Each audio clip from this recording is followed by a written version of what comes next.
Understandably, Shannon, I mean, Sandra, she is basically focused on her 9 and 11-year-old sons, making sure that they are emotionally and physically okay and adjusting. But she also wants the nation to know that her husband was more than just a special operations soldier, that he had a lot of different aspects that he liked to cover in his life. For example, he was a master chess player. He roasted his own coffee beans. He was an avid sportsman, and he spoke 3 languages, including the local dialect on the ground in Niger, which made him somewhat of a local celebrity. But mainly, she says she wants everyone to know he was an amazing husband and father. Listen to her.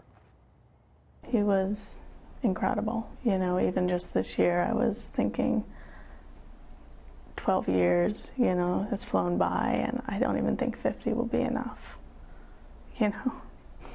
Yeah. So, but I'll take 12. That's good. Yeah, military, of course, is a very tight-knit community, and as hard it is for her to lose her husband, she said it was agonizing to hear the names of the other 3 soldiers who were also killed in Niger, because, Sandra, she knew their wives and their children. Makes it very tough. Sandra. Very tough, and a beautiful family they have. She also talked, Trace, about the ongoing investigation. She did. I mean, and, you know, she's not really watching a lot of television news. She says the military is giving her guidance, but not a lot of news, not reading a lot of newspapers. I mean, she eventually wants to know the details, but for now she's not following the day-to-day because she says it will not bring him back. And she is also very well aware of the controversy surrounding President Trump and his conversation with that Gold Star wife. But for her, it was different. Listen. I'm very grateful that he called, and he spoke to the kids, and I think just the excitement from that made it a little better, even if it was just for a minute.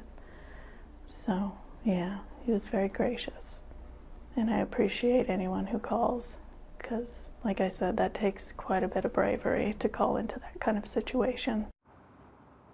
Yeah, bravery for anybody who called her friends and family and just people who she didn't know. She said it was just really heartwarming for her and for her family to have that much love given to them in this time of need.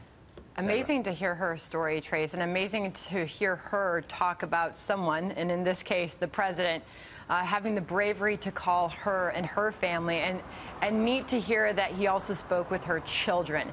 But it takes an immense amount of courage, something we can't even imagine, to tell her story.